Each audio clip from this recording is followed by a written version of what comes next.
Hello everyone, welcome back to कुछ भी। आज के इस वीडियो में हम लोग करने वाले हैं फ्रॉम सीजन 4 एपिसोड नंबर 3, जिसका कि नाम है मेरिली वी गो का ब्रेकडाउन। ब्रेकडाउन से पहले मैं आपको ये बताना चाहूँगा कि मुझे ये एपिसोड कैसा लगा। पर्सनली मुझे ये एपिसोड उतना अच्छा नहीं लगा क्योंकि इस एपिसोड में बहुत कुछ सिग्निफिकेंट हुआ नहीं है। मोर ऑन ये लोग कॉन्वर्सेशन पे ही गए हैं ओनली, और जहाँ तक मुझे मालूम चला है कि अगला एपिसोड भी सिमिलर वे में ही जाने वाला है। लेकिन एपिसोड नंबर 5 और एपिसोड नंबर 6 डेफिनेटली बहुत अच्छे एपिसोड्स होने वाले हैं। अब ऑल दो इस एपिसोड में बहुत कुछ मेजर सिग्निफिकेंट नहीं हुआ, लेकिन इसका मतलब ये नहीं कि कुछ भी सिग्निफिकेंट नहीं हुआ। देयर आर मेनी पॉइंट्स जो कि हुआ, जो कि आज हम लोग इस ब्रेकडाउन में बात करने वाले हैं। अब इस ब्रेकडाउन का फॉर्मेट ये होगा कि मैं सारे कैरेक्टर, इंपॉर्टेंट कैरेक्टर और इंपॉर्टेंट सीन्स को एक जगह लाके हर कैरेक्टर की जर्नी पे बात करूंगा। और क्योंकि मैं पूरे एपिसोड की बात करने वाला हूं, तो इसमें होंगे एपिसोड से रिलेटेड बहुत सारे स्पॉयलर्स। तो अगर आपने फ्रॉम का सीजन 4 एपिसोड नंबर 3 अब तक नहीं देखा तो पहले जाके वो देखो, फिर जाके वीडियो देखना। चलिए इसी के साथ ब्रेकडाउन स्टार्ट करते हैं। सबसे पहले जिन कैरेक्टर के बारे में हम लोग बात करेंगे वो है फातिमा और एल्जिन। इस एपिसोड में हमें दिखाया जाता है कि फातिमा और एल्जिन मिलते हैं, और फातिमा गुस्सा नहीं है एल्जिन पे जो भी उसने किया, जो उसने किडनैप किया था फातिमा को ड्यूरिंग हर प्रेगनेंसी। उस बात को लेके फातिमा बिल्कुल भी नाराज नहीं है, क्योंकि वो जानती है कि ये सिटी यहाँ के लोगों के मेंटल स्टेट पे क्या अफेक्ट करती है, एंड इसीलिए उसने माफ कर दिया है एल्जिन को। लेकिन वो और एल्जिन मिलके कुछ तो प्लान कर रहे हैं, क्योंकि इस एपिसोड में हमें दिखता है एल्जिन बहुत सारा मिट्टी यानी सॉइल लेके आते हुए कॉलोनी हाउस में, और एंड में हमें पता चलता है कि फातिमा और एल्जिन मिलके उस सॉइल का कुछ करने वाले हैं। नेक्स्ट एपिसोड आए, फिर आने वाले एपिसोड में हमें मालूम चलेगा कि उस सॉइल का क्या हो रहा है। Right now they are just planning something. इसके बाद जिस कैरेक्टर की बात हम लोग करने वाले हैं वो है बॉयड और एकोस्टा। सो इस एपिसोड में बॉयड जागता है अपने नींद से एक सपने को देखते हुए, एक बुरे सपने को देखते हुए, जिस सपने में उसे दिखती है उसकी वाइफ एबी, जो कि आउट ऑफ कंट्रोल हो गई थी और उसे अपनी वाइफ को मारना पड़ा था टाउन के बाकी लोगों को बचाने के लिए। तो विच मीन्स उसने अपनी वाइफ को खुद मारा था, और इसी का सपना उसे आ रहा है।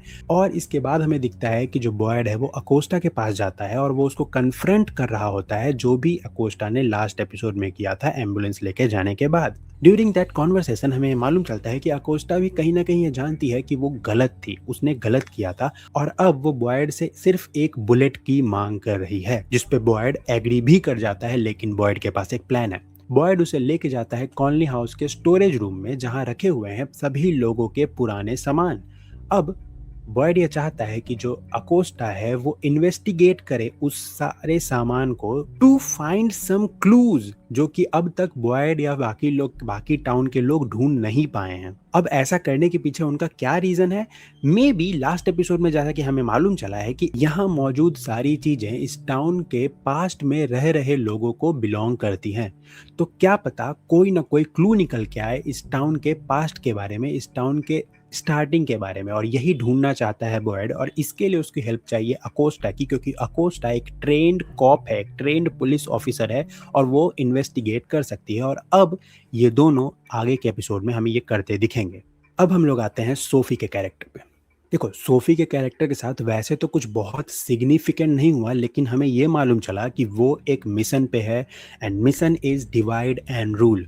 वो इस टाउन के लोगों को डिवाइड करना चाहती है, और वो बिल्कुल केओस मचाना चाहती है टाउन में। और इसके लिए इस एपिसोड में हमें दिखता है कि वो डाइनर में केनी से बात कर रही होती है, और इस कॉन्वर्सेशन के दौरान वो लोग इस पॉइंट पे आते हैं कि इस टाउन में वो सभी अजीब चीजें तब से हो रही हैं जब जिम और टैबिथा अपना कैरावैन लेके इस शहर में आए थे। और इस कॉन्वर्सेशन के इमीडिएटली बाद जब वो जूली से मिलती है, तो वो जूली को बताती है कि वो और केनी ऐसा सोचते हैं कि ये सब कुछ उनके फैमिली की वजह से हो रही है, जिसके कारण जूली बिल्कुल आउट ऑफ कंट्रोल हो जाती है, वो बिल्कुल गुस्से में आ जाती है, और वो डाइनर से निकल जाती है। तभी उसकी माँ टैबिथा उसे काम करती है, और ये सब कुछ होते हुए सोफी देखती है डाइनर की खिड़की से, एज इफ कि उसके मिशन का पहला पार्ट कंप्लीट हो गया है। जिसके बाद केनी उसे समझाता है कि इस टाउन में ऑलरेडी सभी लोग बहुत ज्यादा परेशान हैं, तो प्लीज उनके प्रॉब्लम्स को और मत बढ़ाओ। और वो लोग ये बात करते हैं कि ये सोफी रहेगी कहाँ, जिसपे सोफी डिसाइड करती है कि वो रहेगी अब सैरा के साथ।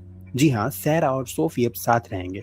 सैरा इस शहर में ऑलरेडी एक प्रॉब्लमेटिक गर्ल है। हमें मालूम है सीजन 1 से कि सैरा को आवाजें सुनाई देती हैं, और टाउन के घोस्ट उससे गलत काम करवाते हैं, एंड सोफी जो कि मैन इन येलो है, वो हिमसेल्फ उसके साथ रहने आई है। सो आगे के एपिसोड में बहुत जल्द हमें मामला बहुत एस्केलेट होता हुआ नजर आने वाला है। इसके बाद हम लोग आते हैं जूली और रैंडल के कैरेक्टर पे। हमें दिखता है कि डाइनर इंसिडेंट के बाद जूली अब एक मिशन पे है, एक प्लानिंग कर रही है कि कैसे वो अपने स्टोरी वॉकिंग के एबिलिटी को कंट्रोल कर पाए, मास्टर कर पाए।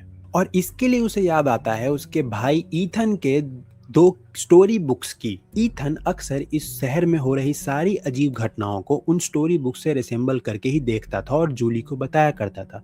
तो कहीं ना कहीं जूली को यह लगता है कि उसके स्टोरी वॉकिंग को कंट्रोल करने की एबिलिटी की समझ उसे तभी आएगी जब वो उन स्टोरी बुक्स को पढ़ेगी। लेकिन वो स्टोरी बुक्स हैं उनके पुराने वाले घर में, जो कि क्रैश हो गया था सीजन 1 के एंड में। तो किसी को उस घर के मलबे के अंदर जाना होगा उन किताबों को निकालने के लिए, और यहाँ पे आता है रैंडल जूली की हेल्प करने के लिए। रैंडल उस क्रैश्ड घर के अंदर जाता है और वहां से वो दोनों किताबों को लेके बाहर आता है। तो अब आगे के एपिसोड में मोस्ट प्रोबेबली हमें ये दिखने वाला है कि जूली उन किताबों को पढ़ेगी या फिर वो ईथन के पास लेके जाएगी ताकि उसे और मीनिंग पता चले यहाँ हो रहे इवेंट्स को लेके, जिसके बाद इस सीजन के एंड तक जूली अपने स्टोरी वॉकिंग को कंट्रोल करना सीख जाएगी। इसके बाद हम लोग आते हैं अगले कैरेक्टर जो कि है टैबिथा और हेनरी पे। तो इस एपिसोड में हमें दिखता है कि जो टैबिथा है वो प्लान कर रही है वापस से लाइट हाउस में जाने का थ्रू दोज बॉटल ट्रीज, लेकिन उसे ऐसा करने से रोक देता है हेनरी, क्योंकि दे डोंट नो कि ये बॉटल ट्री काम कैसे करते हैं।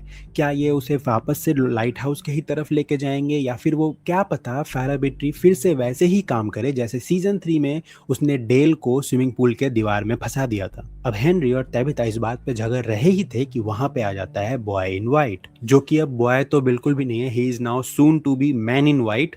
बट लेकिन वो वहां आके टैबिथा को कहता है कि rules of this city are now changing, which means कि अब इस शहर में कुछ बदलाव आ रहा है। ऐसा पूछने पे कि ये बदलाव क्यों आ रहा है, वो कहता है कि you are so close to the end, you are so close to the answer, but you are running out of time. मुझे ये नहीं समझ में आता कि ये बॉय इन व्हाइट सीधे सीधे बातों को क्यों नहीं बताता, वो हमेशा इतना क्रिप्टिक मैसेज क्यों देता है। क्या ऐसा चीज है जो उसे रोक रहा है लोगों को सच बताने से? क्या कोई एंटिटी है या कोई पावर है जो उसे रोक रही है, रिस्ट्रिक्ट कर रही है उसे सब कुछ लोगों को बताने से? यहाँ जो उसने बताया है उसका कहना है कि जो यहाँ टाउन के लोग हैं या फिर टैबिथा है, वो एंड या फिर आंसर के बहुत नज़दीक पहुंच चुकी है। वी नो कि Tabitha now knows the reincarnation theory, जो जेड भी जानता है, बट उनके पास समय बहुत कम है। अब इसके आगे की टैबिथा कुछ पूछती बॉय इन व्हाइट से, बॉय इन व्हाइट वहां से जा चुका होता है। अब हम लोग आते हैं अगले कैरेक्टर्स पे जिनका नाम है Ethan, Victor and Z.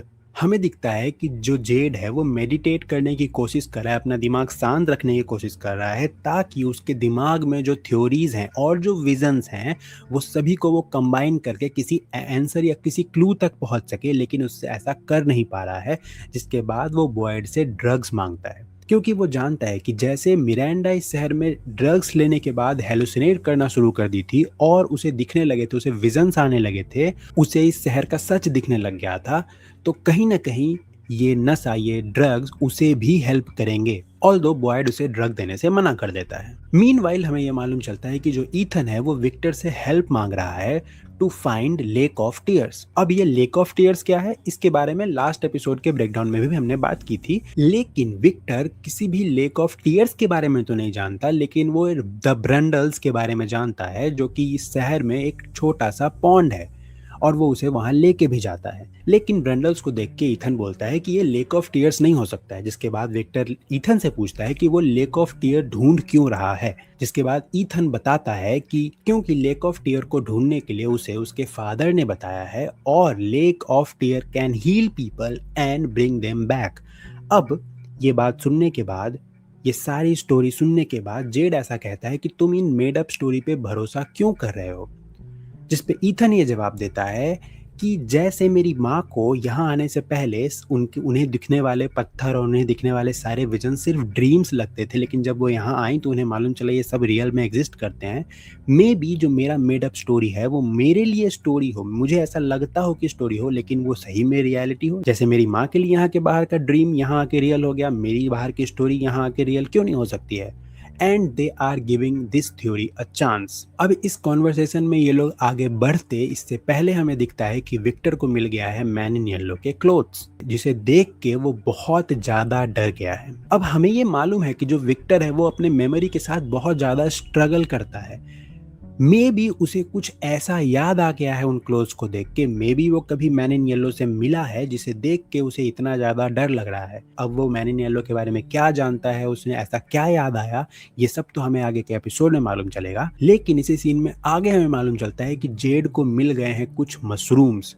So most probably अब आगे के एपिसोड या फिर नेक्स्ट एपिसोड में जेड हमें मशरूम के नशे में हेलुसिनेट करता हुआ नजर आएगा और उसे कुछ आंसर्स मिलेंगे। अब हम लोग आते हैं इस एपिसोड के अगले इंपॉर्टेंट सीन या कैरेक्टर पे, जो कि थे क्रोज। जी हाँ, कौवे।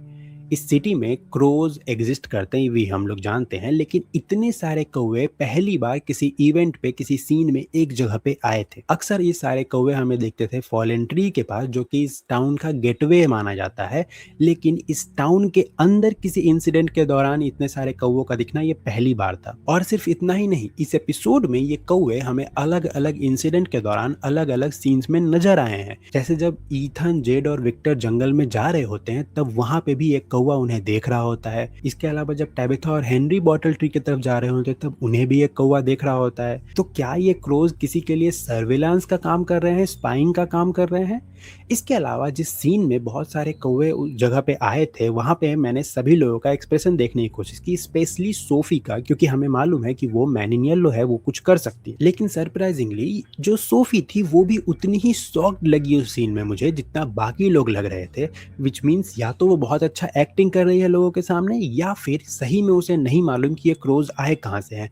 तो ये मिस्ट्री भी एक नया जुड़ गया इस शो में कि ये क्रोज को कौन कंट्रोल कर रहा है। ओवरऑल ये एपिसोड है, बहुत ज्यादा स्टोरी तो आगे नहीं बढ़ी, बहुत सिर्फ कॉन्वर्सेशन पे ये लोग रिलाई किए हैं और ना ही कुछ बहुत मेजर सिग्निफिकेंट हुआ। लेकिन आपको ये एपिसोड कैसा लगा ये आप कमेंट सेक्शन में बताना, या आपकी क्या थ्योरी है फ्रॉम को लेके ये भी मैं सुनना चाहूंगा। अगर उसमें से कोई थ्योरी मुझे अच्छा लगा तो मैं मोस्ट प्रोबेबली उस पर कोई वीडियो बनाने की भी कोशिश करूंगा। टिल देन, अगर आपको ये वीडियो अच्छा लगा तो लाइक करना, बहुत ज़्यादा अच्छा लग गया तो आप कमेंट कर सकते हो, या बहुत ज़्यादा अच्छा लग गया तो आप वीडियो को हाइप कर सकते हो या हमें सुपर थैंक्स कर सकते हो।